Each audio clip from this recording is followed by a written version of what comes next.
The Prime Minister's pro-trade message may be falling on deaf ears in Washington, at least in the White House. Justin Trudeau's meeting with Donald Trump kicked off with some uncertainty as the U.S. president made more vague threats about NAFTA. The CBC's Katie Simpson reports from Washington. The Prime Minister arrived at the White House looking for common ground and to push the president for reassurances about the importance of trade with Canada. I wanted to tell you that. But instead, Donald Trump cast more uncertainty about the future of NAFTA. Mr. President, is NAFTA dead?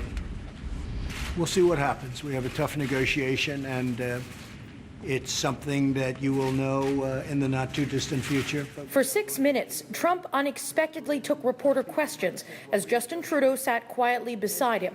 The Prime Minister was stone-faced as Trump bragged about his nuclear arsenal. Right now, we have so many nuclear weapons. I want them in perfect condition, perfect shape. And lashed out about freedom of the press. It's frankly disgusting the way the press is able to write whatever they want to write, and people should look into it. While the White House may not have been receptive to Trudeau's pro-trade message, he had better luck with Congress. For an hour, Trudeau reminded the influential lawmakers about how many American jobs depend on the trade deal. The overall picture is one we can't lose sight of, that we have benefited immeasurably from what we have been able to build together. What Trudeau discusses here at the White House will come up again tomorrow when he heads to Mexico to meet with the Mexican president. It will also be an opportunity for both leaders to strategize about ways to deal with the protectionist Trump administration. Katie Simpson, CBC News, Washington.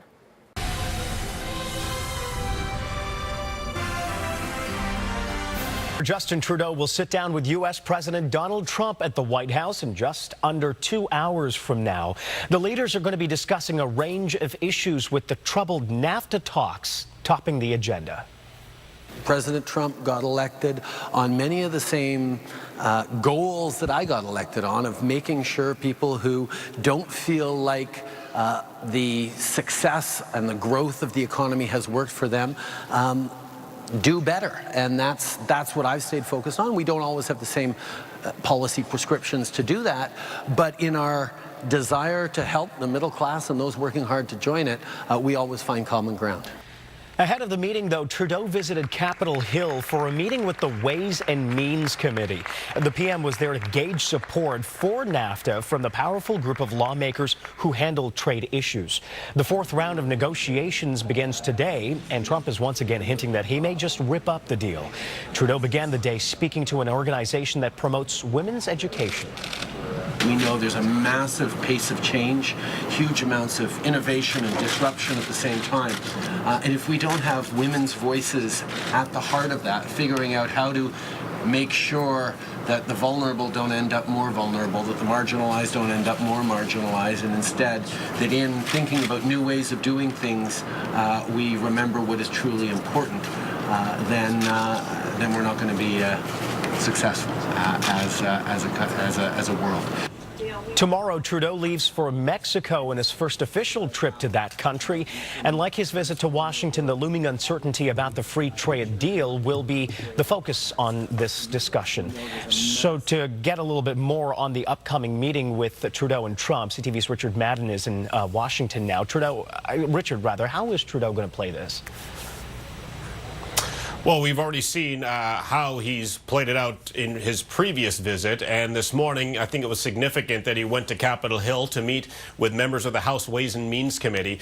Canada using this sort of two-pronged strategy. Not only is the Prime Minister's office dealing directly with the White House and President Trump, Trudeau and his cabinet also fanning out across many U.S. states from Ohio to Florida to Pennsylvania to really hammer home the idea that trade impacts directly millions of jobs across the United States, tens of thousands in individual states. So that is why the Capitol Hill visit was significant. But you also heard Trudeau really trying to find common ground with Trump, saying last night that they were both elected to help pull up people into the middle class or the forgotten people who were left behind by various trade deals, including the North American Free Trade Agreement. So that's what we can expect today. But behind closed doors is where the real work begins. ends. You know, I was at the last round of talks in Mexico City. Talks behind the scenes were very tense.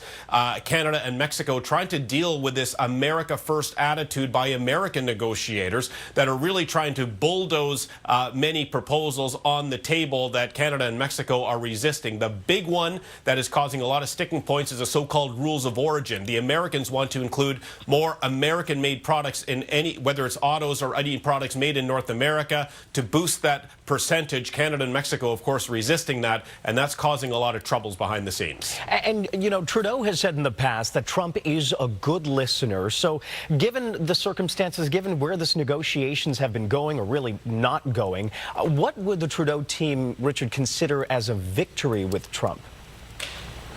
Well, I think Canada and Mexico have a shared goal, and that is to modernize it, but keep NAFTA basically status quo.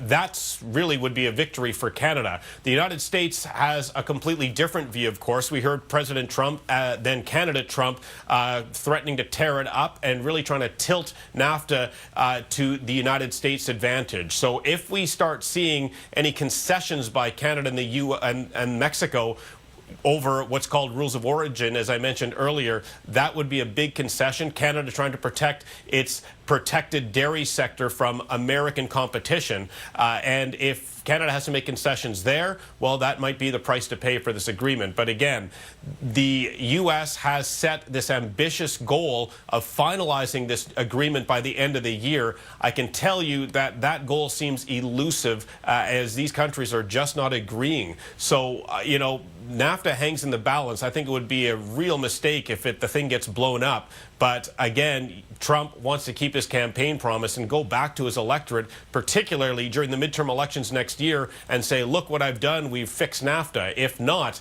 then one of his biggest campaign promises is in jeopardy. All right, CTV's Richard Madden in Washington, thank you. Okay, thanks.